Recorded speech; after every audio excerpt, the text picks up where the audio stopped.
Pues entonces este estilo universal tampoco mejora la edificación existente, sino que una gran virtud de este estilo universal que se enseña en la escuela es que es capaz de meter el máximo volumen edificado en una parcela. Si eso fuera para habitar, pues no tendría ningún sentido. A mí, yo vivo en una casa con jardín, no me interesa meter ahí 20 plantas, ¿no? Aunque pudiera, ¿no? Sino vivir cómodamente con lo que me apetece. Pero como la finalidad no es construir, sino hacer negocio, pues entonces se impone colmatar las parcelas de edificación siempre que la normativa lo permita, con lo cual se sentencia a muerte toda la edificación preexistente y los edificios de la ciudad clásica o se dejan caer o se demuelen para meter mayor volumen. Entonces hay una guerra repuesta de construcción, demolición, que es un poco al que hemos asistido y en particular en este último boom voy a presentar algunos de los resultados, ejemplos de estas operaciones, como son las torres de la ciudad deportiva del Real Madrid, que a la vez esto se une con otra operación que está en la propia ciudad deportiva nueva, que a la vez ahí pues también se ha permitido meter pues cantidad de cosas, ¿no? Rompiendo con la normativa preexistente en el planeamiento. Bien, pues esto que se hace por completo al margen del planeamiento, claro, pues ahí se ve que es un golpe de poder, de mano, que poco tiene que ver con el liberalismo, ¿no? Y con el mercado, sino que esto se ha negociado precisamente en la trastienda y ya incluso había salido a la luz por el propio artífice de esta operación antes de que se acordara, o sea, ya estaba en su mente y entonces se consiguió suficiente poder para llegar a sus resultados. Y bien, ejemplos como estos caen dentro y fuera, en los alrededores de la ciudad, como es estas nuevas ciudades que no llevan el nombre de tales, pero no lo son. Más bien son urbanizaciones o ciudades dormitorios, si se quiere, como es este caso pues, de la ciudad Valdeluz, que se llama, porque en general gran parte de los adjetivos se usan para encubrir carencias. Entonces se habla de ciudad Valdeluz porque no es una ciudad, pero es que encima, para colmo, esto como ocurre con otro ejemplo, que es el de Seseña, el del Pocero de Seseña, que habrán oído ustedes, vamos, se llama Residencial El Quiñón, nombre un poco rimbombante. Bueno, pues todo esto pues ha generado el síndrome en este país pues, de las ciudades fantasma. Es decir, que aquí en realidad pues, hay unos pocos habitantes por ahí que carecen de todos los servicios habidos y por haber, etcétera, un poco de mala manera, entonces se ve que no han llegado a puerto, porque en general no podían crecer todos los municipios a la vez. Entonces, y encima, pues hacer ciudades por todos lados, desde por aquí, bueno, hasta el reino de Don Quijote, ahí en Ciudad Real, donde se ha quedado ahí colapsado, arrastrando a la Caja Castilla-La Mancha, con su magnífico aeropuerto privado, para que, entonces, ves que en realidad, pues todo esto viene unido a ejemplos de locura constructiva, que lo que hace también es generar una huella de deterioro ecológico muy amplia, deteriorando los sistemas agrarios circundantes que se convierten en especie de barbechos urbanos con una calidad ínfima. Entonces aparece ahí un periurbano degradado, que es lo que existe en torno a todas las ciudades hoy día, y entonces se extiende mucho más allá de lo que se ha ocupado esa huella de deterioro ecológico y de sus exigencias, claro, de extracciones, vertidos, etcétera, etcétera.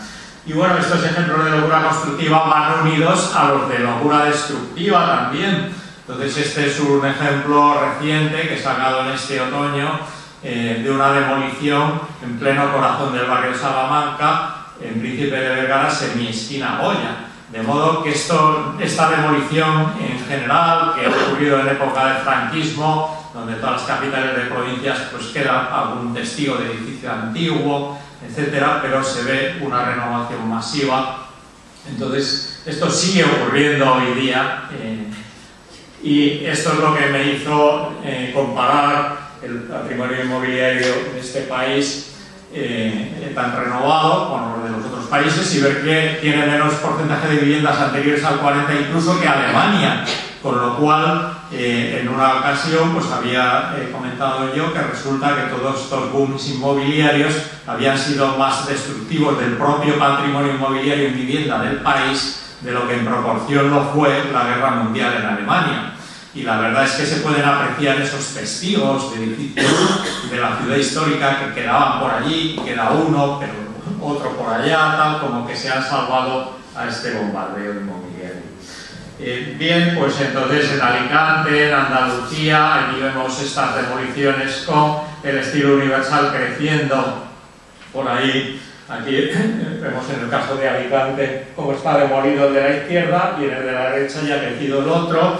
Pues un pequeño casco árabe de un pueblo, ahí se encarga del estilo universal, la Sierra de Guadarrama, bueno, o ya por acabar, como no, claro, en toda la costa de Calpe, el interior valenciano, o estábamos comentando, pues en todas las otras partes, desde aquí en Gran Canaria, cómo escalan por los montes, etcétera, pero bueno, no se trata de poner aquí ni listado más o menos completo que no podría ser, sino de subrayar pues, las graves consecuencias ecológicas que esa sobredimensión y ese aquelarre inmobiliario había traído.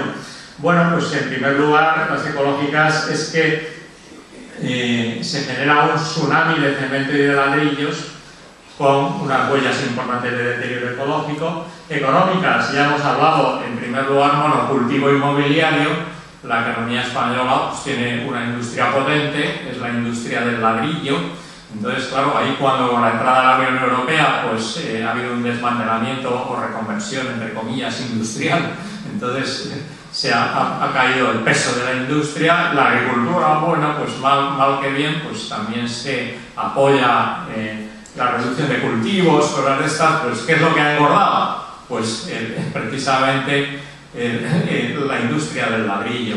Y entonces ahí, bueno, en economía pues enseña que hay que diversificar, porque si no, si pones todos los huevos en la misma cesta, pues claro, resulta que ahora pues vamos mal dados, porque todo esto se ha pinchado la burbuja y toda esa idea un poco de enriquecimiento se ha tornado en empobrecimiento, sobre todo porque los valores caen, son valores virtuales. Es lo que se pensaba que valía, mío vale mucho, no sé qué tal, pero ahora resulta que nadie da nada por ello. Entonces, ¿qué ocurre? Que las deudas siguen ahí.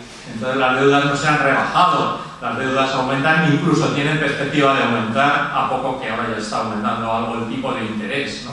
Porque están además contraídas en general a interés variable, ¿no? Entonces, por otra parte, esto ha traído, por lo tanto, el endeudamiento del país, como vamos a insistir ahora seguidamente, pero luego también pues, un estrés psicológico, malestar social, al sembrar, como hemos indicado ya, el virus de la especulación por todo el cuerpo social.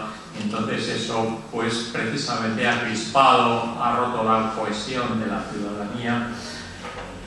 Bueno, entonces, en lo que concierne al tsunami inmobiliario, pues es que no es una mera metáfora, sino que es una realidad, porque habían ido cayendo sobre el territorio en más viviendas aquí en España anualmente en los años del boom que los de Francia y Alemania juntos, que tienen más de 3 veces más de población y el doble de territorio. Y esto que ha acarreado, pues hay un indicador sintético muy potente, que es el consumo de cemento. Bueno, pues España ha llegado a consumir casi, en la culminación del boom, los 60 millones de toneladas de cemento. Es decir, a más de 1 tonelada por hectárea y per cápita, claro. Entonces, este tsunami, por lo tanto, ha adquirido una materialidad muy fuerte, ¿no? Y entonces hay territorios, pues como Madrid o Valencia, claro, que se sitúan por encima de esas medias.